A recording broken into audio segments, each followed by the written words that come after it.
Hola! Your dream vacation to Hong Kong starts from rupees 74,999 only with GT Holidays, South India's #1 travel brand.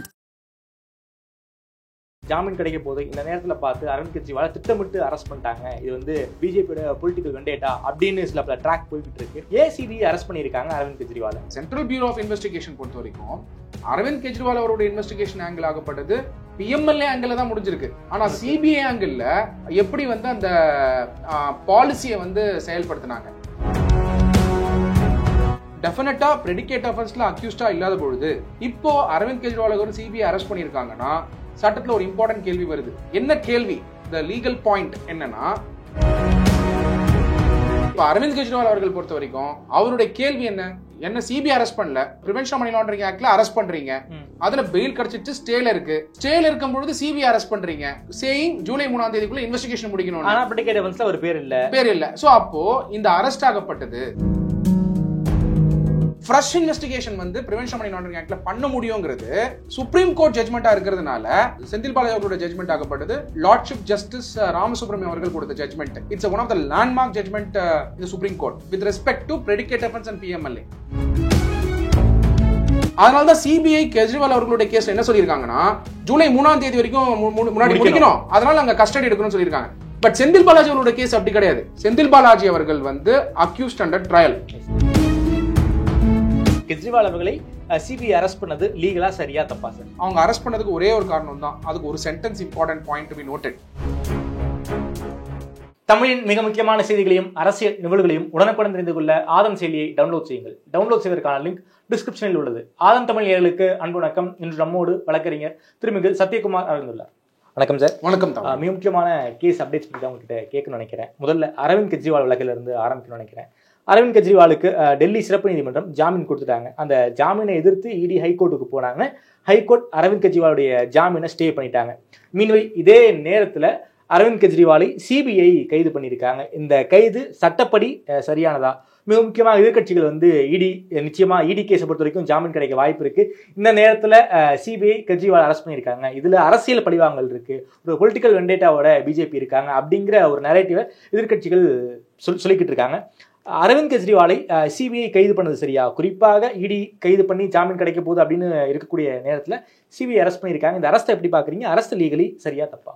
Aravind Kejriwal அவர்கள் இங்கே பார்த்தீங்கன்னாக்கா இப்போ இருக்கக்கூடிய custody ஆகப்பட்டது, அதாவது CBI arrest பண்ணுறதுக்கு முன்னாடி இந்த கஸ்டடி ஆகப்பட்டது prevention of money laundering act 2002 கீழே என்ஃபோர்ஸ்மெண்ட் டைரக்டரேட் அரெஸ்ட் பண்ணுது. ஆமாம். எப்பயுமே வந்து இப்போ வந்து எஃப்ஐஆர் ஆகப்பட்டது ஒரு ஐபிசி செக்ஷன்லையோ இல்லை இந்த மாதிரி டெல்லி லிக்கர் பாலிசி ஸ்கேம்ஸ் மாதிரி இருக்கக்கூடிய ஸ்கேம்ஸில் வந்து ஒரு கேஸ் ஃபைல் பண்ணியிருந்தாலோ அதை சார்ந்து இருக்கக்கூடிய ப்ரொசீஜர்ஸ் ஆஃப் கிரைமை விசாரிக்கக்கூடிய பவர் ஆகப்பட்டது பிரிவென்ஷன் ஆஃப் மணி லாண்டரிங் ஆக்டில் வந்து அந்த சிபிஐ வழக்காகப்பட்டது ப்ரெடிகேட் அஃபென்ஸாக இருந்தால், அது ஷெட்யூலாக இருந்தால் பிரிவென்ஷன் ஆஃப் மணி லாண்டரிங் ஆக்டில் வந்து ப்ரொசீஜர்ஸ் ஆஃப் கிரைம் இருந்தால் அரெஸ்ட் பண்ணுவாங்க. ஓகே. ஸோ அரவிந்த் கெஜ்ரிவாலுடைய ரோல் ஆகப்பட்டது ஒரு சில விட்னஸஸோட ஸ்டேட்மெண்ட்டை பேஸ் பண்ணி தான் ஃபர்ஸ்ட் என்ஃபோர்ஸ்மெண்ட் டைரக்டரேட் அது உடனே அரெஸ்ட் பண்ணல, கிட்டத்தட்ட 9 வாட்டி சமன்ஸ் இஷ்யூ பண்ணியிருக்காங்க. அதுக்கப்புறம் அரவிந்த் கெஜ்ரிவால் அவர்களை மார்ச் 21ஆம் தேதி ரஃப்லி அந்த model code of conduct election வரதுக்கு முன்னாடி ரஃப்லி வந்து அரெஸ்ட் பண்ணாங்க. இப்போ அரவிந்த் கெஜ்ரிவால் அரெஸ்ட் பண்ண உடனேயே அந்த அரெஸ்ட் ஆகப்பட்டது பிரிவென்ஷன் மணி லாண்டரிங் ஆக்ட் 2002 கீழே தான் அரெஸ்ட் பண்ணுறாங்க. அதுவும் சமன்ஸ் இஷ்யூ பண்ணி அதுக்கப்புறம் டெல்லி ஹைகோர்ட் அப்சர்வேஷனை பேஸ் பண்ணி தான் அரவிந்த் கெஜ்ரிவால் அரெஸ்ட் ஆறாரு. அதுக்கப்புறம் தொடர்ச்சியா கஸ்டடியில் இருந்துட்டு வர்றாரு. இதுக்கு நடுவில் இப்போ அரவிந்த் கெஜ்ரிவால் அவர்கள் இன்ட்ரிம் பெயில் கிடைச்சது. அந்த இன்ட்ரிம் பெயில் ஆக சுப்ரீம் கோர்ட்டே கொடுத்தாங்க. ஆனால் கிளியர் கண்டிஷனோட என்ன கொடுத்தாங்கன்னா ஜூன் 1ஆம் தேதி திருப்பி சரண்டர் ஆகணும் எலெக்ஷன்ஸ் முடிஞ்ச உடனே. அதுக்கப்புறம் திருப்பி அரவிந்த் கெஜ்ரிவால் என்ன பண்றாருன்னா பெயில்ஸ் அப்ளை பண்றாரு. பெயில் ஆகப்பட்டது ரூசவனி கோர்ட்ல அப்ளை பண்றாரு, வெக்கேஷன் டைம்ல அப்ளை பண்றாரு. பெயில் வந்து கிராண்ட் ஆகுது. உடனே என்ஃபோர்ஸ்மெண்ட் டைரக்டரேட் என்ன பண்றாங்க, அந்த பெயில் எடுத்துட்டு போயிட்டு ஹைகோர்ட்ல வந்து ஸ்டே ப்ரொசீடிங்ஸ் வந்து கொண்டு வராங்க. அந்த மேட்டரும் வந்து ஹைகோர்ட் வந்து ஸ்டே பண்ணிடுறாங்க. ஸ்டே பண்ணிட்டு இருக்க நடுவில் வந்து அரவிந்த் கெஜ்ரிவால் அவர்கள் அந்த ஸ்டே ப்ரொசீடிங்ஸ் ஸ்டே பண்ணி ஆர்டர்ஸ் வந்து 24th இஷ்யூ பண்ணுறேன்னு சொல்கிறாங்க. என்ஃபோர்ஸ்மெண்ட் டைரக்டரேட் வந்து டைம் எடுத்துக்கிறாங்க. எடுத்துக்கும் பொழுது அந்த மேட்டர் வந்து பெண்டிங்காக இருக்குது, ஸ்டே கண்டினியூ ஆகுது. இருக்கும்போது அரவிந்த் கெஜ்ரிவால் வந்து அந்த ஸ்டே ப்ரொசீடிங்ஸ் மேலே சுப்ரீம் கோர்ட் போகிறாரு. அந்த சுப்ரீம் கோர்ட்டில் போயிட்டு இப்போ வித்ட்ரா பண்ணிட்டாரு சுப்ரீம் கோர்ட்டில். இப்போ டெல்லி ஹைகோர்ட்டில் ஸ்டேல இருக்குது. இது பண்ணிட்டு இருக்கிறது நடுவில் central bureau of investigation Arvind Kejriwal அவர்களை அரெஸ்ட் பண்ற பவர் ஆகப்பட்டது பிரெடிகேட் அஃபென்ஸ் இன்வெஸ்டிகேஷனுக்காக கூட்டிட்டு போறாங்க. ஏன்னா அது சிபிஐ கேஸ். அப்சல்யூட்லி. இந்த பிரெடிகேட் அஃபென்ஸ் கேஸ் ஆகப்பட்டது டெல்லி லிக்கர் கேஸ். ஏற்கனவே தான் அவர் இடி அரஸ்ட்ல தானே இருக்காரு. அப்ப இருக்கும்போது சிபிஐ அரெஸ்ட் பண்ணுங்கிற ஒரு கேள்வி எழுதே சார். இப்போ வந்து என்ஃபோர்ஸ்மெண்ட் டைரக்டரேட் அரெஸ்ட் பண்ணது வந்து ப்ரொசீட்ஸ் ஆஃப் கிரைம் செக் பண்றதுக்காக. Okay. Proceeds of crime as per the prevention of money laundering act 2002 check பண்றதுக்காக அரெஸ்ட் பண்றாங்க. அதுக்கு பெயில் வந்து லோவர் கோர்ட்ல கிடைக்குது. சப்சிக்வெண்டா ஹை கோர்ட்ல வந்து அதை ஸ்டே பண்றாங்க. அப்படியே அந்த ஸ்டேல இருக்கும் பொழுது சிபிஐ அரெஸ்ட் பண்றதுக்கு காரணம் வந்து பிரெடிகேட் அஃபென்ஸ்ல இன்வெஸ்டிகேட் பண்ணணும்ன்றதுக்கு. ஓகே. நீங்க இன்வெஸ்டிகேஷன் ஏஜென்சி பொறுத்த வரைக்கும் ஏதோ ஒரு இன்வெஸ்டிகேஷன் ஏஜென்சி வந்து இன்வெஸ்டிகேட் பண்ணணும்னு நினைக்கிறாங்க. அப்போ என்ஃபோர்ஸ்மெண்ட் டைரக்டரேட் இன்வெஸ்டிகேஷன் போயிட்டு இருக்கும் பொழுது என்ஃபோர்ஸ்மெண்ட் டைரக்டரேட்லயே பெயில் கிடைச்சிச்சுன்னா அப்போ நாளைக்கு ஃபியூச்சர்ல சிபிஐ அரெஸ்ட் பண்றதுக்கு பவர் இருக்குமா இருக்காதான்னு தெரியாது. ஏன்னா என்ஃபோர்ஸ்மெண்ட் டைரக்டரேட்டுடைய அரெஸ்ட்ல இருந்து பெயில் இப்ப கிடைச்சிருச்சு. ஆக்சுவலா அது மேல ஸ்டே ப்ரொசீடிங் போயிருக்காங்க. ஒரு சமயம் வந்து ஸ்டே வெக்கேட் ஆகலாம், இல்ல ஸ்டே கண்டினியூ ஆகலாம், இல்ல பெயில் கேன்சல் ஆகப்படலாம். அது மேல மேல்முறையீடு சுப்ரீம் கோர்ட்டுக்கு போகலாம். ஏதோ ஒரு பாசிபிலிட்டி இருக்க போகுது லீகலா. But however central bureau of investigation பொறுத்த வரைக்கும் அரவிந்த் கெஜ்ரிவால் அவருடைய இன்வெஸ்டிகேஷன் ஆங்கிள் ஆகப்பட்டது பிஎம்எல்ஏ ஆங்கிள் தான் முடிஞ்சிருக்கு. ஆனா சிபிஐ ஆங்கிள் எப்படி வந்து அந்த பாலிசியை வந்து செயல்படுத்தினாங்க, ப்ரொசீட்ஸ் எங்க போச்சுன்றதுக்காக தான் அரெஸ்ட் பண்ணாங்க. அதுவும் அரவிந்த் கெஜ்ரிவால் அவர்களை அரெஸ்ட் பண்ணும் பொழுது அதாவது ஆப்போட லீடரா தான் அரெஸ்ட் பண்றாங்க. ஆப்போட லீடரா அரெஸ்ட் பண்ணி அடிஷனல் சாலிசிட்டர் ஜெனரல் வந்து அவர் வைக்கக்கூடிய வாதங்கள் என்ன சொல்லியிருந்தாருன்னா, டாக்ட்ரின் ஆஃப் விகேரியஸ் லைபிலிட்டினால தான் அரவிந்த் கெஜ்ரிவால் அவர்கள் அரெஸ்ட் ஆகிறாரு அப்படின்னு சொல்லி அந்த கட்சி பொறுப்புல இருந்ததுனால தான் அரவிந்த் கெஜ்ரிவால் அவர்கள் உள்ள வராரு. ஓகே. அப்போ இது இருக்கும் பொழுது சப்மிஷன்ஸ் கொடுக்குறாங்க. அதாவது ராஜு அவர்கள் அடிஷனல் சொலிசிட்டர் ஜெனரல் அவர்கள் வந்து சொலிசிட்டர் ஜெனரல் வந்து சப்மிஷன் கொடுக்குறாரு. கிளியர் சப்மிஷன் என்ன கொடுக்குறாருன்னா, விகேரியஸ் லைபிலிட்டி இருக்கிறதுனால தான் அரெஸ்ட் பண்ணியிருக்கோம் அப்படிங்கிறதும், அரவிந்த் கெஜ்ரிவால் அவர்களுடைய அந்த விட்னஸ் கொடுத்த ஸ்டேட்மெண்ட் பேஸ் பண்ணி அரெஸ்ட் பண்ணியிருக்கிறதும் அவங்க ரிப்ளைலே இருந்தது என்ஃபோர்ஸ்மெண்ட் டைரக்டரேட். அதை சார்ந்து எப்படி இது நடந்திருக்கக்கூடும் இந்த என்டையர் ஸ்கேமுங்கிறதையும் அந்த ப்ரொசீட்ஸ் ஆஃப் கிரைம் ஆங்கிள் கொடுத்துருந்தாங்க. பட் பிரெடிகேட் அஃபென்ஸ் வந்து ஸ்டில் இன்வெஸ்டிகேஷன் போயிட்டு தான் இருக்கு. ஓகே. நீங்க சிபிஐ பார்த்துட்டு இருக்காங்க. இப்ப சட்டத்துல இருக்க கேள்வி என்னன்னா, ஒரே டெல்லி லிக்கர் கேஸ் அது மேல ரெண்டு ஏஜென்சி பாக்குறாங்க. இது பொதுமக்கள் கூட இருக்கக்கூடிய ஒரு கேள்விதான். ஓகே. ரெண்டு ஏஜென்சி பார்க்க முடியுமா? Point number 1. இந்த சட்டமே எப்படி இயங்குதுன்னா, Delhi liquor scam case FIR போடப்பட்டிருக்கு. அந்த எஃப்ஐஆர் தான் மெயின் கம்ப்ளைண்ட். அந்த மெயின் இன்வெஸ்டிகேஷன் போயிட்டு இருக்க தருணத்துல பிஎம்எல்ஏல என்ஃபோர்ஸ்மெண்ட் டைரக்டரேட் இன்வெஸ்டிகேஷன் ஸ்டார்ட் பண்றாங்க. சிபிஐ சென்ட்ரல் ஏஜென்சி தான், என்ஃபோர்ஸ்மெண்ட் ஏஜென்சி சென்ட்ரல் ஏஜென்சி தான். பட் ஆக்ட் வந்து வேற வேற. ஓகே. சிபிஐ இன்வெஸ்டிகேட் பண்றது ஐபிசி செக்ஷனும் பிரிவென்ஷன் ஆஃப் கரப்ஷன் ஆக்டும் பண்ணக்கூடிய பவர்ஸ் அவங்களுக்கு இருக்கு. Okay. Point number 1, IPC sections இருக்கு, அதை இன்வெஸ்டிகேட் பண்றாங்க. இந்த சைடு என்ஃபோர்ஸ்மெண்ட் டைரக்டரேட் இன்வெஸ்டிகேட் பண்ணது பிஎம்எல்ஏ ஆக்ட் 2002. ஸோ அவர் அரெஸ்ட் ஆனது பிஎம்எல்ஏ ஆக்ட் 2002. ஆனா அதுல இப்ப பெயில் ஸ்டே ஆயிருக்கிறது பிஎம்எல்ஏ ஆக்ட் 2002 டெல்லி ஹைகோர்ட்ல. பட் சிபிஐயோட வழக்குல இன்வெஸ்டிகேஷன்ல இன்னும் வந்து அரவிந்த் கெஜ்ரிவால் அவர்களுக்கு வந்து இன்வெஸ்டிகேஷன் முடிக்காத தருணத்துல டெஃபினட்டா எந்த சென்ட்ரல் ஏஜென்சியா இருந்தாலும் ஷார்ட்லி வந்து இப்ப ஸ்டே ஆயிருக்கிறதுனால இன்வெஸ்டிகேஷனுக்காக கஸ்டடி எடுத்திருக்காங்க. ஓகே. அதனால வந்து அவங்களுக்கு அந்த பவர் இருக்கு. சென்ட்ரல் பியூரோ ஆஃப் இன்வெஸ்டிகேஷன் அந்த பவர்ஸை யூஸ் பண்ணி இப்போ இன்வெஸ்டிகேட் பண்ணிட்டு இருக்காங்கன்னு தெரிஞ்சுக்கணும். தாமரை சிறையில் இருக்காரு அரவிந்த் கெஜ்ரிவால் அவர்கள். இடி கேஸை பொறுத்த வரைக்கும் அவருக்கு வந்து ஜாமீன் கிடைச்சிருச்சு அப்படின்னா அதை கிரவுண்ட்ஸா வச்சு சிபிஐ கேஸ்க்கு ஜாமீன் கேட்க முடியுமா சார்? இப்போ என்னன்னா, அரவிந்த் கெஜ்ரிவால் அவர்கள் பொறுத்த வரைக்கும் அடிஷனல் சாலிசிட்டர் ஜெனரல் ஏஎஸ்ஜி அவர்கள், additional solicitor general ASG SP Raju அவர்களே கிளியரா மார்ச் 22ஆம் தேதி ஒரு ரிப்ளை கொடுத்திருக்காரு. அதில் என்ன சொல்றாருன்னா, one need not be accused in the predicate offence to be an accused under PMLA. Predicate அஃபென்ஸ்ல அக்யூஸ்டா இருந்தாதான் பிரிவென்ஷன் ஆஃப் மணி லாண்டரிங் ஆக்ட்ல அக்யூஸ்டா இருக்கணும்னு கட்டாயம் கிடையாது. மெயின் கேஸ்ல அக்யூஸ்டா இல்லாம கூட பிரிவென்ஷன் ஆஃப் மணி லாண்டரிங் ஆக்ட்ல அக்யூஸ்டா இருக்கலாம். ஏன் இந்த வாதம் முன் வச்சாருன்னா, அரவிந்த் கெஜ்ரிவால் அவர்கள் பிரெடிகேட் அஃபென்ஸ்ல அக்யூஸ்ட் கிடையாது. ஆனா பிரிவென்ஷன் ஆஃப் மணி லாண்டரிங் ஆக்ட்ல அக்யூஸ்ட், அதாவது இசிஐஆர் போட்டதுல அக்யூஸ்டா கொண்டு வராங்க, இன்வெஸ்டிகேஷனுக்கு உட்படுத்துறாங்க, சமன்ஸ் இஷ்யூ பண்ணி செக்ஷன் 50 படி. அதுக்கப்புறம் அரெஸ்ட் பண்றாங்க செக்ஷன் 19 படி. அந்த இன்வெஸ்டிகேஷன் போயிட்டு இருக்க தருணத்துல ஸோ டெஃபினட்டா ப்ரெடிகேட் அஃபென்ஸ்ல அக்யூஸ்டா இல்லாத பொழுது இப்போ அரவிந்த் கெஜ்ரிவால் அவர் சிபிஐ அரெஸ்ட் பண்ணியிருக்காங்கன்னா சட்டத்துல ஒரு இம்பார்ட்டன்ட் கேள்வி வருது. என்ன கேள்வி? த லீகல் பாயிண்ட் என்னன்னா, ப்ரெடிகேட் அஃபென்ஸ்க்கு அரெஸ்ட் பண்ணாம பிரிவென்ஷன் ஆஃப் மணி லாண்டரிங் ஆக்டுக்கு அரெஸ்ட் பண்ணும் பொழுது அங்க அக்யூஸ்ட் இல்ல, ஆனா பிஎம்எல்ஏ ஆக்டுக்கு அக்யூஸ்ட் அப்படின்னு சொல்லி இன்வெஸ்டிகேட் பண்றாங்க. ப்ரெடிகேட் அஃபென்ஸ்ல கெஜ்ரிவால் பேர் இல்ல, ப்ரெடிகேட் அஃபென்ஸ்ல அக்யூஸ்ட் கிடையாது. ஓகே, அதனால தான் அவர் அரெஸ்ட் பண்ணல. ஓகே, முதல்ல. எஸ், ஆனா இப்போ அரெஸ்ட் பண்ணிருக்காங்க. ஆனா பிரிவென்ஷன் ஆஃப் மணி லாண்டரிங் ஆக்ட்ல ஸ்டேட்மென்ட் விட்னஸ் கொடுத்தத பேஸ் பண்ணி அரெஸ்ட் ஆறாரு. விகேரியஸ் லைபிலிட்டி வச்சு அரெஸ்ட் ஆறாரு. ஓகே, குற்றவாளிகள் கொடுத்த இந்த ஸ்டேட்மென்ட் மூலமா தான் ஈடி வந்து கெஜ்ரிவால் அரெஸ்ட் பண்றாங்க. அப்சல்யூட்டா. இன்ஃபேக்ட் ஈடி வந்து மார்ச் 22ஆம் தேதி இந்த ஆர்கியூ பண்ணும் பொழுது கோர்ட்ல the essence of the ED's argument is that even if the chief minister has not been arraigned as an accused in the predicate offence, that is the corruption case under the Prevention of Corruption Act 1988, he can be booked for the offence under the money laundering with respect to the proceeds of crime. So arrest பண்ற அன்னைக்கு வந்து அரவிந்த் கெஜ்ரிவால் அவர்கள் predicate offenceல அக்யூஸ்டே கிடையாது. Okay, prevention of money laundering ஆக்டுக்கு investigation பர்பஸ்க்காக தான் அவரை அரெஸ்ட் பண்றாங்க, ப்ரொசீஜர் ஆஃப் கிரைம்க்கு. ஸோ கன்சிடரிங் இட், பிரெடிகேட் அஃபென்ஸ்ல அக்யூஸ்டா இல்லாதவரை பிஎம்எல்ஏ அரெஸ்ட் பண்ணிட்டு பிஎம்எல்ஏல வந்து பெயில் கிராண்ட் ஆகி அந்த பெயில் ஸ்டேல இருக்கும் பொழுது சிபிஐ அரெஸ்ட் பண்றது வந்து ஒரு லீகல் பாயிண்ட் ஆஃப் கொஸ்டின் தான். பிரெடிகேட் அஃபென்ஸை பொறுத்த வரைக்கும் கெஜ்ரிவால் பேர் இல்ல, பிரெடிகேட் அஃபென்ஸை விசாரிக்கிறது தான் சிபிஐ உடைய வேலை. அப்படி இருக்கக்கூடிய பட்சத்துல கிரவுண்ட்ஸ் ஆஃப் அரெஸ்டே கேள்விக்குறியாகுமே சார். அதாவது அவங்க பதில் என்ன இருக்குன்னா, அதாவது சிபிஐ தரப்புடைய பதில் என்னவா இருக்குன்னா, அந்த பதிலாகப்பட்டது சிபிஐயோட special public prosecutor DP Singh அவர்கள் குறிப்பிட்டிருக்காரு. ஓகே, அதுல என்ன சொல்றாருன்னா, custodial I quote the exact words. Okay, the custodial interrogation of Mr. Kejriwal was necessary as the probe has reached a crucial stage. Okay, அது மட்டும் இல்லாம முன்னாடியே அரெஸ்ட் பண்ணல அப்படின்றதுக்கும் அவரே வாதத்துல கொடுத்துறாரு. He has been refrained from arresting him earlier by referring to the period when the chief minister was granted interim bail by the top court to campaign in the Lok Sabha polls. He again said, we showed restraint. Now it is absolutely mandatory because we want to conclude the investigation by July 3.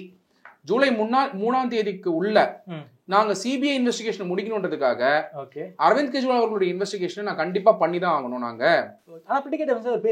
பேர் இல்ல, but investigation பண்றதுக்கு வந்து summons கொடுக்கலாம். Okay, ஆனா அந்த grounds base பண்ணி ஏன் arrest பண்ணிருக்காங்க? அதுதான் point of legal issue. Okay, இப்போ அரவிந்த் கெஜ்ரிவால் அவர்கள் பொறுத்த வரைக்கும் அவருடைய கேள்வி என்ன சிபிஐ அரெஸ்ட் பண்ணல, ஆனா பிரெடிகேட் அதாவது பிரிவென்ஷன் ஆஃப் மணி லாண்டரிங் ஆக்ட்ல அரெஸ்ட் பண்றீங்க, அதுல பெயில் கிடைச்சிட்டு ஸ்டேல இருக்கு. ஓகே, ஸ்டேல இருக்கும் பொழுது சிபிஐ அரெஸ்ட் பண்றீங்க, சேயிங் ஜூலை 3ஆம் தேதிக்குள்ள இன்வெஸ்டிகேஷன் முடிக்கணும். ஆனா பிரெடிகேட் அஃபென்ஸ்ல ஒரு பேர் இல்ல. சோ அப்போ இந்த அரெஸ்ட் ஆகப்பட்டது, இந்த கிரவுண்ட்ஸ் ஆஃப் அரெஸ்ட்க்கு Vijay Madanlal Choudhary versus union of India quote பண்ணியே டெஃபினட்டா வந்து அரவிந்த் கெஜ்ரிவால் அவர்கள் கேட்கலாம். காரணம் என்ன?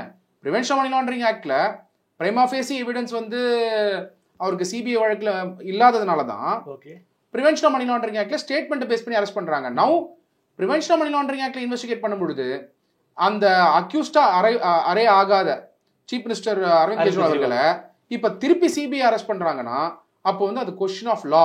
கெஜ்ரிவால் அவர்களை சிபிஐ அரெஸ்ட் பண்ணது லீகலா சரியா தப்பா சார்? அவங்க அரெஸ்ட் பண்ணதுக்கு ஒரே ஒரு காரணம் தான், அதுக்கு ஒரு sentence important point to be noted. Of course, Arvind Kejriwal அவர்கள் இந்த அரெஸ்ட் கொஸ்டின் பண்ணுவாரு நிச்சயமா. as a he will try all constitutional remedies available. Okay, that is his right. அது யாரும் டினை பண்ணல. பட் ரிமாண்ட் அப்ளிகேஷன் வந்து வெரி இம்பார்ட்டன்ட் வந்து சொல்லியிருந்தாங்க CBI. One of the main conspirators of the criminal conspiracy அப்படிங்கறத base பண்ணி தானே, அதாவது விகேரியஸ் லைபிலிட்டி கோட் பண்ணி தானே என்ஃபோர்ஸ்மெண்ட் டைரக்டரேட் அரெஸ்ட் பண்றாங்க. அப்போ main conspirator of the criminal கான்ஸ்பிரசினா அவருக்கு வந்து அதுல வந்து அந்த கிரைம் பண்றதுக்கான வாய்ப்புகள் இருந்திருக்கும்னு சிபிஐ பிலீவ் பண்றாங்க. இப்போ அதனால சிபிஐ அரெஸ்ட் பண்றாங்க அப்படிங்கிறது அவங்களோட வாதம். ஆனா பிரெடிகேட் அஃபென்ஸ் ஒரு பேர் இல்லையே. பிரெடிகேட் அஃபென்ஸ் இல்ல. இப்போ அரே பண்ண முடியுமா அப்படின்னா அரே பண்றதுக்கு பாசிபிலிட்டி இருக்கு. Okay, because predicate offence investigation முடியலையே. இது காரணம் என்ன? நீங்க பாத்தீங்கன்னா செந்தில் பாலாஜி அவர்களுடைய கேஸ்க்கு முன்னாடி வரைக்கும் பிரெடிகேட் அஃபென்ஸ் இன்வெஸ்டிகேஷன் முடிஞ்சதுக்கு அப்புறம் தான் இடி விசாரணை பண்ண முடியும். இடி விசாரணை பண்ணணும்ங்கற ரூல் எங்கேயும் இல்ல. அது மேண்டேட்டரியா வச்சிருந்தாங்க. அதாவது பாத்தீங்கன்னா சட்டத்துல போயிட்டு நீங்க செக் பண்ணீங்கன்னா prevention of money laundering act 2002 check பண்ணீங்கன்னா பிரெடிகேட் அஃபென்ஸோட இன்வெஸ்டிகேஷன் முடிஞ்சதுக்கு அப்புறம் தான் பிரிவென்ஷன் ஆஃப் மணி லாண்டரிங் ஆக்ட்ல வந்து இடி வந்து இன்வெஸ்டிகேட் பண்ணலாம்னு எங்கேயுமே சட்டத்துல இல்ல. ஓகே. ஆனா இதுல ஒரு கன்ஃபியூஷன் இருந்தது. அந்த கன்ஃபியூஷன் எப்ப சரியாகுதுன்னா, போன வருஷம் வந்த ஜட்மெண்ட் மே செந்தில் பாலாஜி அவர்களோட கேஸ்ல வந்த ஜட்மெண்ட்ல predicate offense இன்வெஸ்டிகேஷனே முடியாத தருணத்துல கூட ஃப்ரெஷ் இன்வெஸ்டிகேஷன் வந்து பிரிவென்ஷன் மணி லாண்டரிங் ஆக்ட்ல பண்ண முடியுங்கிறது சுப்ரீம் கோர்ட் ஜட்மெண்டா இருக்கிறதுனால அந்த ஜட்மெண்ட், அதாவது செந்தில் பாலாஜி அவர்களோட ஜட்மெண்ட் ஆகப்பட்டது லார்ட்ஷிப் ஜஸ்டிஸ் ராமசுப்ரமணியம் அவர்கள் கொடுத்த judgement. It's one of the landmark judgement இந்த supreme court with respect to predicate offense and PMLA. அப்போ அந்த ஜட்மெண்ட் எடுத்து பார்க்கும்போது predicate offense முடியாத தருணத்துல PMLAல வந்து இன்வெஸ்டிகேஷன் பண்ணலாங்கிறது. ஆனா கொஸ்டின் ஆஃப் லா என்னன்னா, predicate offenseல நேம் பண்ணியிருக்கிற செந்தில் பாலாஜி அவர்களுக்கு PMLAல ஃப்ரெஷ் இன்வெஸ்டிகேஷன். ஆனா அரவிந்த் கெஜ்ரிவால் அவர்கள் பாத்தீங்கன்னா predicate offenseல அவர் பேரே இல்ல, ஆனா பிரிவென்ஷன் ஆஃப் மணி லாண்டரிங் ஆக்ட்ல அவர் அரெஸ்ட் ஆயிருக்காரு. இப்ப பிரிவென்ஷன் ஆஃப் மணி லாண்டரிங் ஆக்ட்ல இன்வெஸ்டிகேஷன் பெண்டிங் இருக்கும்போது predicate offenseல அரவிந்த் கெஜ்ரிவால் அரெஸ்ட் பண்றாங்க. ஸோ அப்போ இதுல கொஸ்டின் ஆஃப் லாங்கிறது டெஃபினட்டா இருக்கு தாமரை. சார் நீங்க அப்படியே செந்தில் பாலாஜி நீங்க கோட் பண்ணி சொல்ல ஆரம்பிச்சிட்டீங்க. செந்தில் பாலாஜி கேஸ் அப்டேட் பற்றி தான் நான் உங்ககிட்ட கேட்கணும்னு நினைக்கிறேன் சார். அதாவது ஏற்கனவே நம்ம ஹைகோர்ட்டை பொறுத்த வரைக்கும் நீதியரசர் ஆனந்த் வெங்கடேஷ் அவர்கள் ஒரு டைம் ஸ்பேன் கொடுத்துருந்தாங்க. ஒரு 3 மாசத்துக்குள்ள வந்து நீங்க வந்து செந்தில் பாலாஜி கேஸை முடிச்சிருக்கேன்னு ஒரு டைம் ஸ்பேன் கொடுத்துருந்தாங்க. அதையும் தாண்டி இப்போ ஒரு ஜட்மெண்ட் வந்திருக்கு. அதுலயும் வந்து ஒரு 4 மாசம் டைம் கொடுத்துருக்காங்க. 4 மாசத்துக்குள்ளார நீங்க வந்து செந்தில் பாலாஜியுடைய கேஸை முடிக்கணும் அப்படின்னு லோவர் கோர்ட்டுக்கு சொல்லியிருக்காங்க. நடுவில் வந்து சுப்ரீம் கோர்ட்டுக்கு வரைக்கும் போயிட்டு வந்திருக்கு. இந்த கேஸை பொறுத்த வரைக்கும் என்ன அப்டேட் சார் செந்தில் பாலாஜி கேஸை பொறுத்த வரைக்கும்? டெஃபினட்டா தாமரை, செந்தில் பாலாஜி அவர்கள் தொடர்ச்சியாக போன வருஷம் மே மாசம் வந்து சுப்ரீம் கோர்ட் ஜட்மெண்ட் வருது. வித்தின் 30 டேஸ்ல பாத்தீங்கன்னா ஜூன் 13ஆம் தேதி நினைக்கிறேன் செந்தில் பாலாஜி அவர்கள் அரெஸ்ட் பண்றாங்க. நியர்லி 1 இயர், ஆல்மோஸ்ட் 1 இயர் தாண்டியாச்சு. ஆக்சுவலா அரெஸ்ட் பண்ண உடனே தொடர்ச்சியா நீங்க செந்தில் பாலாஜி அவர்கள் எத்தனை பெட்டிஷன் போட்டிருக்காருன்னு பாத்தீங்கன்னா நியூமரஸ் பெட்டிஷன் போட்டிருக்காரு. தொடர்ச்சியா தினந்தோறும் இன்ஃபேக்ட் பெட்டிஷன் போட்டுட்டே இருந்திருக்காரு. அப்படி போடும்போது என்ன ஆகுதுன்னா, செந்தில் பாலாஜி அவர்கள் பெட்டிஷன்ஸ் ஆகப்பட்டது 3 ஆங்கிள் போட்டிருக்காரு. ஒன்னு அவருடைய அரெஸ்ட் கொஸ்டின் பண்ணி பெட்டிஷன் போட்டாரு. அபியஸ் கார்பஸ் ஆட்கோன் ஒன்று போட்டார் ஃபர்ஸ்ட். அதான் ரொம்ப ஃபேமஸான ஒரு விஷயம். அபியஸ் கார்பஸ் பெட்டிஷன் போட்டாரு. 2வது பெட்டிஷன் வந்து பெயிலுக்கு போட்டுட்டு இருந்தாரு, பெயிலுக்காக போட்டுட்டு இருந்தாரு. 3வது வந்து predicate offense முடிகிற வரைக்கும் இடி விசாரிக்க கூடாது. ஏன் அந்த கிரவுண்டை ரைஸ் பண்ணாருன்னா, predicate offenseல ஒரு சமயம் நான் வந்து டிஸ்சார்ஜ் ஆயிட்டாரு இல்ல அக்விட்டல் ஆயிட்டாரு, அந்த 2 பாசிபிலிட்டிக்கான சிச்சுவேஷன் இருக்கிறதுனால அது வரைக்கும் ஸ்டே பண்ணணும்னாரு. அது எதுக்காக போடுறாருன்னா, ஸ்டே அங்க வாங்கிட்டாருன்னா அதை பேஸ் பண்ணி பெயில் வாங்குறதுக்கான பாசிபிலிட்டி இருக்கும்னு நினைச்சாரு. சோ இந்த மாதிரி வந்து பல லீகல் ஸ்ட்ராட்டஜியை செந்தில் பாலாஜி அவர்கள் லீகல் ரெமெடி அண்ட் ஸ்ட்ராட்டஜி அப்படின்னு சொல்லலாம். அது கண்டிப்பா வந்து செந்தில் பாலாஜி அவர்கள் எடுக்கணும். ஏன்னா அரசு சட்டத்தில் இருக்கக்கூடிய ஒரு பவர். அப்படி ஒரு பெயில் போடும் பொழுது ஹைகோர்ட்ல இந்த பெயில் வந்து பிப்ரவரி மாசம் வருது. பிப்ரவரி மாசம் வரும்பொழுது லார்ட்ஷிப் ஜஸ்டிஸ் ஆனந்த் வெங்கடேஷ் அவர்கள் பெயில் வந்து டிஸ்மிஸ் பண்ணும் பொழுது ஒரு இம்பார்ட்டன்ட் அப்சர்வேஷன் கொடுத்திருந்தாரு. ட்ரையல் வந்து இத்தனை டைம் லைன்குள்ள முடிக்கணும், 90 டேஸ்க்குள்ள முடிக்கணும் அப்படிங்கிற டைம் ஸ்பேன் கொடுத்திருந்தாரு லோவர் கோர்ட்டுக்கு. சப்சிக்வெண்டா லார்ட்ஷிப் ஜஸ்டிஸ் ஆனந்த் வெங்கடேஷ் அவர்கள் அந்த ஜட்மெண்ட் கொடுத்ததுக்கு அப்புறம் சுப்ரீம் கோர்ட் ஒரு ஜட்மெண்ட் கொண்டு வராங்க. அந்த judgement supreme court lordship justice Anand Venkatesh அவர்கள் அந்த ஜட்மெண்ட்டை சொன்னதுக்கு அப்புறம் சொல்ற அன்னைக்கு சுப்ரீம் கோர்ட் ஜட்மெண்ட்ல டைம் லைன் ஃபிக்ஸ் பண்ணக்கூடாதுன்னு கிடையாது. வேற ஏதோ கேஸ்ல சுப்ரீம் கோர்ட் வந்து சொல்றாங்க ட்ரையலுக்கு வந்து டைம் லைன் ஃபிக்ஸ் பண்ணாதீங்க. காரணம் என்னன்னா, லோவர் கோர்ட்டுக்கு கோர்ட் ஒர்க் எக்கச்சக்கமா இருக்கு, அவங்களோட பர்டன் என்னங்கிறது தெரியாம டைம் லைன் ஃபிக்ஸ் பண்ண முடியாது. ஆனா கம்ப்ளீஷன் ஆஃப் ட்ரையல் பண்ணணும் as soon as possible சொல்லலாம் அப்படிங்கிற ஒரு அப்சர்வேஷன் சுப்ரீம் கோர்ட்ல வருது. இது இருந்துட்டு இருக்கும் பொழுது மறுபடியும் செந்தில் பாலாஜி அவர்கள் என்ன பண்றாரு, ஒரு பக்கம் டைம் லைன் ஃபிக்ஸ் பண்றாங்க ஹைகோர்ட். செந்தில் பாலாஜி அவர்கள் என்ன பண்றாருன்னா, section 226 of the CRPC of the criminal procedure code 1973 படி நீங்க பாத்தீங்கன்னாக்க சாப்டர் 18 இருக்கு. அது trial before a court of session. Trial before a court of session. இப்போ ட்ரையல் கமென்ஸ் ஆகணும் கோர்ட் ஆஃப் செஷன்ஸ்ல, பிரின்சிபல் செஷன்ஸ் கோர்ட். அதுல 226 ஆகப்பட்டது trial to be conducted by the public prosecutor. 226 ஆகப்பட்டது ஓப்பனிங் கேஸ் ஃபார் ப்ராசிக்யூஷன்.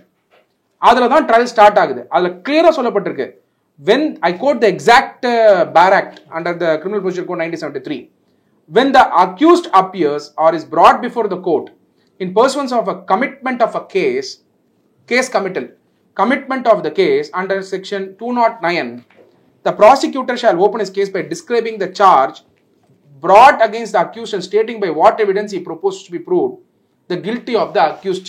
அது வரும்பொழுது செந்தில் பாலாஜி அவர்கள் petition போடுறாரு.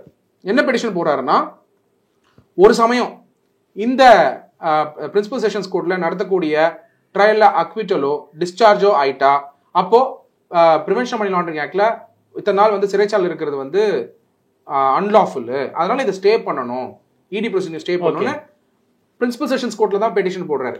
ஏன்னா பிரின்சிபல் செஷன்ஸ் கோர்ட் தான் trial court with respect to Senthil Balaji அவர்களுடைய கேஸ்ல. அதனால டைம் போகுது எதுனா பிரின்சிபல் செஷன்ஸ் கோர்ட்ல. இப்போ ட்ரையல் ஏன் ஸ்டார்ட் ஆகல? இப்போ ஹைகோர்ட் வந்து டைம் கொடுக்குறாங்க 90 டேஸ்க்குள்ள முடிக்கணும்னு.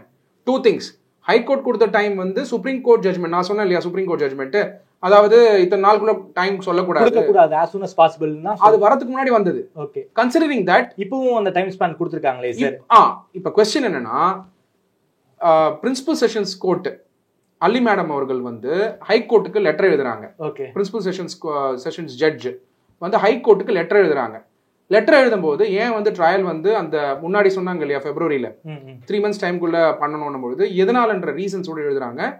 ஹைகோர்ட் வந்து அந்த லெட்டர் அக்செப்ட் பண்ணிக்கிட்டு 4 months டைம் கொடுக்குறாங்க. ஆனா டைம் லைன் கொடுக்க வேணாம்னு ஆர்கியூ பண்றாங்க செந்தில் பாலாஜி அவர்களுடைய தரப்பு ஹைகோர்ட்ல. அப்போ சுப்ரீம் கோர்ட் அப்சர்வேஷன் இருக்கு, சுப்ரீம் கோர்ட் அப்சர்வேஷன் கோர்ட் பண்ணி அப்சர்வ் பண்ணும்பொழுது ஹைகோர்ட்ல என்ன சொல்றாங்கன்னா, உங்களுக்கு டைம் தரல ஆனா பெட்டிஷன் போடாம இருங்க. செந்தில் பாலாஜி தரப்புக்கு சொல்றாங்க. அந்த அப்சர்வேஷன் வந்திருக்கு, எல்லா பேப்பர்லயும் ரிப்போர்ட் ஆயிருக்கு, லைவ்ல ரிப்போர்ட் ஆயிருக்கு. அப்படின்னு சொல்லும் பொழுது டைம் கொடுத்தா then he has the freedom to file a petition. But time line கொடுக்குறாங்க, 4 months எக்ஸ்ட்ரா டைம் லைன் கொடுத்துருக்காங்க. அது மட்டும் இல்லாம இதுவும் அப்பீலபிள் ஆர்டர் தானே, அப்பீல் பண்ணோம்னா சுப்ரீம் கோர்ட்ல அப்பீல் பண்ணிக்கோங்கன்னு சொல்லி ஆர்டர் பாஸ் பண்ணி இப்போ 4 more months டைம் கொடுத்துருக்காங்க செந்தில் பாலாஜி கேஸ் லோயர் கோர்ட்ல விசாரிச்சு முடிக்கிறதுக்காக. ஸோ அதனால வந்து இப்போ வந்து ட்ரையல் வந்து எனி டைம் ஸ்டார்ட் ஆகிறதுக்கான வாய்ப்புகள் இருக்கு பிரின்சிபல் செஷன்ஸ் கோர்ட்ல. பிஎம்எல்ஏ கேஸ் பொறுத்த வரைக்கும் ஈவன் பிரெடிகேட் கேஸும் சேர்ந்து தான் நடக்கும். அதாவது பிரின்சிபல் செஷன் எதுக்காக கிளப்பிங் ப்ரொவிஷன் இருக்கு, section 44 of the prevention money laundering act 2002ல பிஎம்எல்ஏ பெருசா சிஆர்பிசி பெருசா, 2 ஆக்ட் இருக்கு தாமரை. சிஆர்பிசி படி செந்தில் பாலாஜி அவர்களுடைய பிரெடிகேட் அஃபென்ஸ் ஆகப்பட்டது. செந்தில் பாலாஜி அவர்கள் எம்எல்ஏ எம்பி கோர்ட்ல தான் அவர் ட்ரையல் நடத்திருக்கணும். ஆனா எதுக்காக பிரின்சிபல் செஷன்ஸ் கோர்ட்ல prevention of money laundering act கீழே வரக்கூடிய ட்ரையல் அங்க நடத்துறாங்கன்னா, section 44 of the prevention money laundering act 2002 படி கிளப்பிங் பண்ணணும். ஏன்னா பிரெடிகேட் அஃபென்ஸ் ஒரு இடத்துலயும், அதுக்கப்புறம் வந்து பிரிவென்ஷன் மணி லாண்டரிங் ஆக்ட்ல இருக்கக்கூடிய ட்ரையல் ஒரு இடத்துலயும் நடத்த முடியாது. At the end of the day predicate offence இருக்கிறதுனால தான் பிரிவென்ஷன் ஆஃப் மணி லாண்டரிங் ஆக்ட்ல அந்த கிளப்பிங் ப்ராசஸ் நடக்குது. கன்சிடரிங் தட் இந்த கிளப்பிங் ப்ராசஸ் கெஜ்ரிவாலுக்கு நடந்த மாதிரி தெரியலையே சார். இல்ல, இன்னும் கெஜ்ரிவால் அவர்களுக்கு இன்வெஸ்டிகேஷனே முடியல. ஓகே, இப்போ இன்வெஸ்டிகேஷன் பொறுத்த வரைக்கும் என்ஃபோர்ஸ்மென்ட் டைரக்டரேட்டோட இன்வெஸ்டிகேஷன் ரிப்போர்ட் சப்மிட் பண்ணிருக்காங்க, இன்னும் அது முடியலன்னு டிக்ளேர் பண்ணல. Okay, at the same time உங்களுக்கு பிரெடிகேட் அஃபென்ஸ் இன்வெஸ்டிகேஷன் முடியல. ஓகே, அதனால தான் சிபிஐ கெஜ்ரிவால் அவர்களுடைய கேஸ்ல என்ன சொல்லியிருக்காங்கன்னா, ஜூலை 3ஆம் தேதி வரைக்கும் முன்னாடி முடிக்கணும், அதனால அங்க கஸ்டடி எடுக்கணும்னு சொல்லியிருக்காங்க. பட் செந்தில் பாலாஜி அவரோட கேஸ் அப்படி கிடையாது. இன்வெஸ்டிகேஷன் முடிஞ்சு சிசிபி இன்வெஸ்டிகேஷன் முடிச்சிட்டாங்க, அவங்களும் சார்ஜ் ஷீட் போட்டாங்க. இந்த பக்கம் வந்து என்ஃபோர்ஸ்மென்ட் டைரக்டரேட்டும் இன்வெஸ்டிகேஷன் முடிச்சிட்டாங்க, சார்ஜ் ஷீட் போட்டாங்க. செந்தில் பாலாஜி அவர்கள் வந்து அக்யூஸ்ட் அண்டர் ட்ரையல். அதனால இப்ப ட்ரையல் பெண்டிங்கா இருக்கிறதுனால ட்ரையலுக்கு வந்து 4 months டைம் ஹைகோர்ட் கொடுத்திருக்காங்க. அக்ரீவ்ட் பை திஸ் ஆர்டர். ஒரு சமயம் அக்ரீவ் ஆயிருக்காரு செந்தில் பாலாஜினா அவரோட தரப்பு, சுப்ரீம் கோர்ட் அணுகி டைம் லைன் கொடுத்திருக்காங்க. டைம் லைன் கொடுக்கலாமா வேணாம்னு அப்பீல் பண்ணிக்கலாம். It's appealable order. அதனால சட்டத்தின்படி செந்தில் பாலாஜி அவர்கள் பெட்டிஷன் போடுறாரு. கான்ஸ்டிடியூஷனல் கோர்ட் ஹைகோர்ட் வந்து அதுக்கு ஆர்டர்ஸ் பாஸ் பண்றாங்க. டைம் லைன் ஃபிக்ஸ் பண்ணிருக்கிறதுனால பிரின்சிபல் செஷன்ஸ் கோர்ட் வந்து லெட்டர் எழுதி ஹைகோர்ட்டுக்கு டைம் எக்ஸ்டெண்ட் பண்ணுங்கன்னு கேட்கறாங்க. ஸோ இதுல அப்பீல் பண்ணோம்னா செந்தில் பாலாஜி அவர்கள் சுப்ரீம் கோர்ட்டுக்கு போலாம். All set and ton. இன்னைக்கு இருக்க situation as per the order என்னன்னா 4 monthsல அவரோட ட்ரையலை கம்ப்ளீட் பண்ணணும்னு. இது எப்படி ஃபியூச்சர்ல 4 months முடியுமா, இல்ல செந்தில் பாலாஜி அவர்கள் போயிட்டு பெட்டிஷன் போடுவாரா அப்படிங்கிறது ஒரு கொஸ்டின் மார்க்கா தான் இருந்துச்சு. ஓகே, சொன்னீங்க. கடைசி கேள்வி சார், ஹேமந்த் சோரன் அவர்களுக்கு ஜாமீன் கொடுத்திருக்காங்க உச்சநீதிமன்றம். இந்த வழக்குல ஹேமந்த் சோரனுக்கு முகாந்திரமே இல்லை அப்படிங்கிற ஒரு அப்சர்வேஷனையும் கொடுத்திருக்காங்க. ஹேமந்த் சோரனுக்கு எந்த அடிப்படையில ஜாமீன் கிடைச்சிருக்கு, அந்த விவரங்களை எங்களுக்காக சொல்ல முடியுமா? இப்போ பிரிவென்ஷன் மணி லாண்டரிங் ஆக்ட் ஆகப்பட்டது 3 முக்கியமான லீடர்ஸ்க்கு தொடர்ந்து இந்தியாவில் போயிட்டு இருக்கு. Point number 1, chief minister Arvind Kejriwal அவர்கள், அது டெல்லியில் போயிட்டு இருக்கு. அது பார்த்தீங்கன்னா சிபிஐ வழக்கு பிளஸ் இடி வழக்கு, பிரிவென்ஷன் ஆஃப் மணி லாண்டரிங். சிபிஐல prevention of corruption act, ED வந்து இன்வெஸ்டிகேஷன் ஏஜென்சி, கீழே வந்து prevention money laundering act 2002. Senthil Balaji அவர்களோட கேஸ் பிரெடிகேட் அஃபென்ஸ் ஆகப்பட்டது சிசிபி கேஸ். ஆமா, சிபிஐ கிடையாது, ஸ்டேட் போலீஸ் விசாரிக்கிறாங்க. CCB case, Tamil Nadu state police விசாரிக்கிற கேஸ் பிளஸ் இடி விசாரிக்கிற case prevention money laundering act 2002. இவரோட கேஸ் பாத்தீங்கன்னா, ஹேமந்த் சோரனோட கேஸ் பாத்தீங்கன்னா, அவரதும் வந்து பிரெடிகேட் அஃபென்ஸ் இருக்கு. அது லேண்ட் கிராபிங் கேஸ், லேண்ட் ஸ்கேம்னு சொல்றாங்க. அவருக்கு இடி வந்து இன்வெஸ்டிகேட் பண்றது வந்து அந்த லேண்ட் ஸ்கேமை பேஸ் பண்ணி பிரிவென்ஷன் மணி லாண்டரிங் ஆக்ட் இடி இன்வெஸ்டிகேட் பண்றாங்க.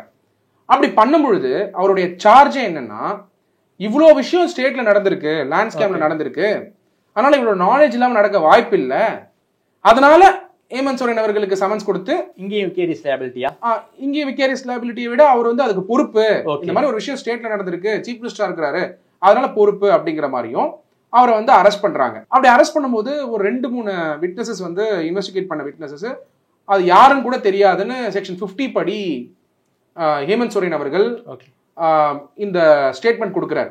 ஹேமந்த் சோரன் கொடுக்கக்கூடிய ஸ்டேட்மெண்ட் ஆகப்பட்டது சட்டத்தின் படி section 50 of the Prevention of Money Laundering Act 2002. Section 50 of the Prevention of Money Laundering Act படி it's a judicial proceedings. அதனால அவரோட ஸ்டேட்மெண்ட்டும் எவிடன்ஸா எடுத்துக்கணும். ஓகே, விட்னஸோட ஸ்டேட்மெண்ட் நீங்க எவிடன்ஸா எடுத்தீங்கன்னா, ஹேமந்த் சோரன் வந்து ஒருத்தர் தெரியாதுன்னு சொல்ற ஸ்டேட்மெண்ட்டும் நீங்க எவிடன்ஸா தான் எடுத்தாகணும். அந்த பேஸ் பண்ணி அந்த எவிடன்ஸை கன்சிடர் பண்ணும் பொழுது ஹேமந்த் சோரன் அவர்கள் வந்து section 45 of the Prevention of Money Laundering Act 2002 படி பெயில் போடுறாரு. செக்ஷன் 45ல உங்களுக்கே தெரியும் 2 கண்டிஷன்ஸ் இருக்கு தாமரை. 1, பப்ளிக் ப்ராசிக்யூட்டர் அப்போஸ் பண்ணும். அப்படி அப்போஸ் பண்ணும்போது இவர் கில்ட்டியா இருக்க மாட்டாருன்னு கோர்ட் நம்பணும். இந்த 2 கண்டிஷன் இருந்தாதான் பெயில் கிடைக்கும். இப்ப ஹேமந்த் சோரன் அவர்களுக்கு பெயில் வந்து கிராண்ட் ஆகுது. அதுல கிளியரா இந்த பெயில் ஆகப்பட்டது சிங்கிள் பெஞ்ச். யார் முன்னாடி வருதுன்னா, லார்ட்ஷிப் ஜஸ்டிஸ் ரங்கோன் மொக்கபாதையா முன்னாடி வருது. அவருடைய அட்வொகேட், ஹேமந்த் சோரனோட அட்வொகேட் வந்து மீனாட்சி அரோரா.